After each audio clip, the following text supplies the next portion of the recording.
ఏ వ్యాపారమైనా లాభం నష్టం పక్కా ఉంటుంది. దందా మంచిగా అయితే ఓ 10 రూపాయలు మిగులుతాయి. అదే నడవకుంటే లాస్ వచ్చి పెట్టిన పెట్టుబడి కూడా మీద పడుతుంది. కానీ ఓ బిజినెస్ అట్లా కాదబ్బా. ఒక్కసారి పెట్టినమంటే 2 ఏండ్లు పుర్సత్తు. కస్టమర్ల కోసం దేవులాడాల్సిన పని లేదు. గిరాకీ కాదనే పరిశానే ఉండదు. ఏడబెట్టినా ఎంత దూరమైనా దుఃఖం తీసుడే ఆల్చం ఊరుకొస్తూనే ఉంటారు. మరి గిదేంది? ఓ కొడుకో, మందు దందాల 75 లక్షల కోట్ల రూపాయలు లాస్ అయ్యిండ్రా. పడుసు పూరలు తాగుడు తగ్గించిరా, పానాల మీద సోయికొచ్చిరా అని మేము కూడా పర్సాన్ అయినాం ఫస్ట్ కి ముచ్చట తెలవంగానే.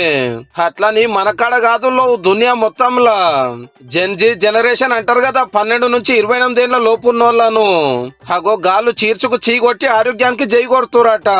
తాతలు తండ్రులు సీసాలు గుంజితే మనోళ్ళు మగ్గుల కాంచెల్లి పెగ్గులకొచ్చిరట మందు మంచిది కాదని. ఈ తాగుడుకు పైసలు పెట్టే బదులు కూరగాయలు గుమ్మాలే, పండ్లు దంచాలి, పండు పొలాలు ఎక్కువ తినాలనే సోయికొచ్చిరట చాలా మంది. అంతేకాదు అంబటల దాకా వండుకోకుండా లేచి వాకింగ్ జాగింగ్ చేస్తురట. పిజ్జాలు బర్గర్లు లట్టు పట్టు తినుడు తక్కువ చేసిండని ఒక సర్వేలో వెళ్ళిన ముచ్చట. పడుసొల్ల ఆపచ్చన మంచిగానే ఉన్నది కానీ వీళ్ళని నమ్ముకొని దందాలు చేస్తున్న కంపెనీలకే పెద్ద పరిశాన్ మోపయ్యింది. మందుకు సంధి అయినందుకు అన్ని దేశాల కలిపి 75 లక్షల కోట్ల రూపాయలు బిజినెస్ నష్టమైందని అందాజగా కట్టిన లెక్క.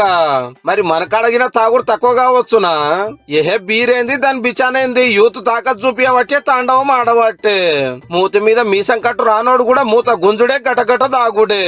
ఓ 10 ఏళ్ల కిందట తెలంగాణలో ఏడాదికి 10,000 కోట్ల మందు దందా అయితే ఇప్పుడు అల్కగా 35,000 కోట్లు దాటుతుందో.